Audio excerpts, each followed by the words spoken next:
The Curious Case of Natalia Grace Season 3, Episode 1 recap. I have a playlist below that goes over the other seasons if you're interested. Episode 1 basically picks off with the call at the end of Season 2, where everything seemed kumbaya, everything seemed great, and then the family that adopted Natalia, called the Mann's family, they called the producers and they said that she was stabbing them in the back, not literally, that she was betraying her family, there's a bunch of stuff she had done, and that we'd never seen the side of her. So the producers get that call, they start making flight arrangements, they get there, and the Mann's family calls them and they're like, oh hey, we worked everything out, but if you want to meet up, like, that's cool. Natalia had allegedly been talking to some guy that they're calling Neil in the United Kingdom, and that she was going to leave them and she was just gonna like uproot her whole life and go and be with him. They said she had turned into a totally different person and that they never should have adopted her and they should have just left her where she was. Finally, she comes to her senses and decides not to go. The whole family make amends. She says she's not talking to this guy anymore. Everything is good. They also talk a little bit about how they moved to Tennessee, and there are a few neighbors that they interview and say just how awful the Manns were, how they left the house in a terrible condition, they were awful neighbors, and that they're part of a cult. The Manns are super religious and they are part of a church, although it is now believed that maybe he isn't actually a pastor. They said that he maybe had a congregation of around 10 people. The entire church may have just been their family, but they're like the type where, you like hand on the head, praying, speaking in tongue,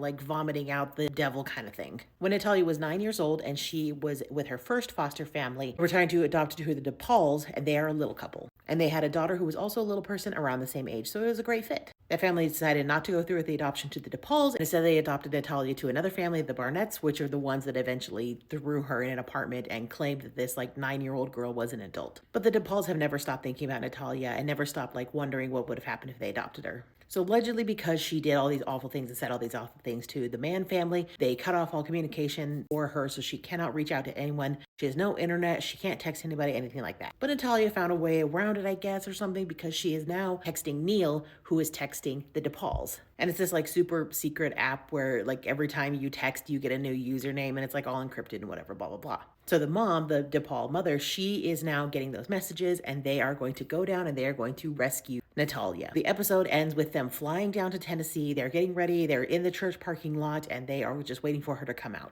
I'm going to go watch episode 2, and I'll be back to recap it.